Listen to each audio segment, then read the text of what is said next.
Now, art history is still very much a man's story. There's an endless stream of books and exhibitions about artists like Van Gogh, Picasso, or Matisse, but many of us would struggle to name even one of their trailblazing female colleagues. Author and Paris Muse guide Dr. Lauren Jimerson's trying to change that by telling stories that give women artists their rightful place in history, and she joins me now on set. Welcome, Lauren. Thank you, Jeannie. It's an honor to be here today. So can you tell me a bit about your recent book, which is called Painting Her Pleasure, and how it contributes to the contributions of these remarkable women? Absolutely. So this book is all about the lives and art of three women, Suzanne Valadon, Emily Charmy, and Marie Vassiliev. All of them were active in Paris before and after World War I. And what do they share in common? They painted the nude in a bold and daring way. Why is this important? Well, the history of art tells us that male artists were the dominant figures, especially during the key avant-garde movement in the early 20th century in Paris.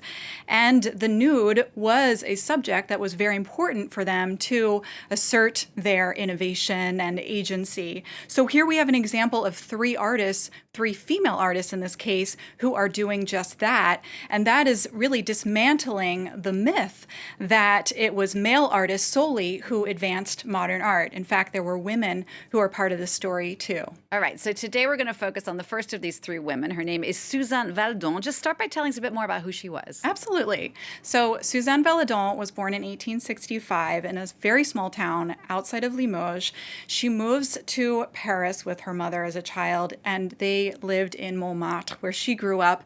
And she stumbled upon the models market, not fashion models, but artist models.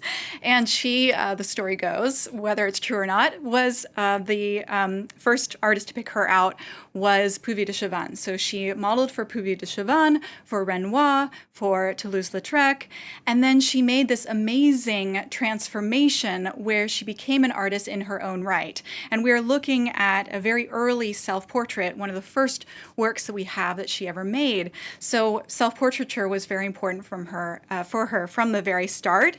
And you can see her studio today, which is on Rue Courtauld in Montmartre.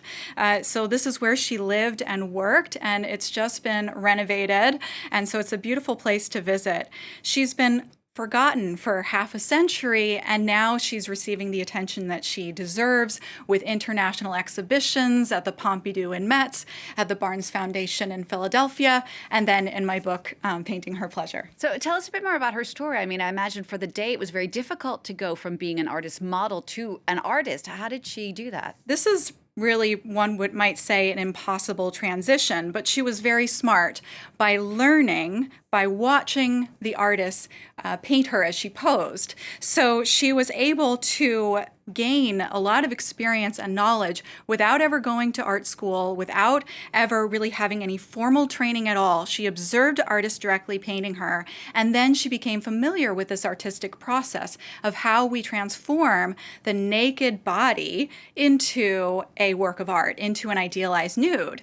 And then she's going to go on and dare to defy this very practice. So in her work, she's going to display bodies that are not idealized, that are awkward and in distorted poses. And so you can see she completely overturns the practice that she learned through becoming a model herself. So how did she go about actually challenging that traditional portrayal of the feminine figure of the time? Absolutely. So she was certainly aware of art history, and there's a wonderful painting that she did, which is just behind me here, called La Chambre Bleue, or the Blue Room.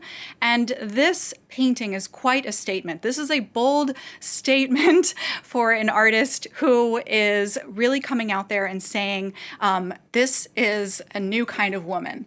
We have a woman who has books at the end of the bed. She is sunburnt. She is not dolled up and made to look attractive with all the makeup. She is smoking a cigarette. This is such a statement. Her striped trousers, I mean, that was new for women. Women didn't go around wearing pants in 1923. So this is a phenomenal statement by a woman artist to make here. And so again and again with paintings like this and so many others, Valadon really was rebelling against the norms she observed as a model herself, and she portrayed women as autonomous and complex individuals, as we see here. What other kind of models did she paint? So she painted a lot of different models. She did not limit herself to female models. She also painted bodies of different ages, races, and genders. And so here we have a fantastic painting, which has long been in a small museum in Menton. And this was painted in 1919. It is truly a pioneering portrayal of a Black female nude, because unlike the Black figures that are portrayed in art at this time in a geometricized or primitivized way, here Valadon is showing a Black female figure who is elegant, who is portrayed in a classical pose, who has agency. Although that agency is a little bit undermined because she didn't give her model a name. And there's been a lot of research to determine who exactly this model was, but we can't know just for now. Lauren, we just have a minute left. What are some final Absolutely. thoughts on Suzanne Valadon? So Suzanne Valadon is an artist who really shows how women were an integral part of the avant-garde. We cannot ignore them. It's time for them to take their place in the art history books, in the art history classrooms. And I invite you to go and see her amazing studio in Musée de Montmartre, to see these exhibitions. Her work is being shown around the world, and to read my book, of course, Painting Her Pleasure. But it's really quite a statement about women and their defiance and their importance within the history of modern art and within the tradition of the nude as well. Lauren, thank you so much for coming on and talking to us about Suzanne Valadon. We will have you back on the show very shortly to talk about some of the other artists in your book. And don't forget, if you want to go on an incredible art history tour with Lauren or one of the other incredible guides, you can always check out parismuse.com. Thank you so much, Jeannie. Don't go away. I'll be back in just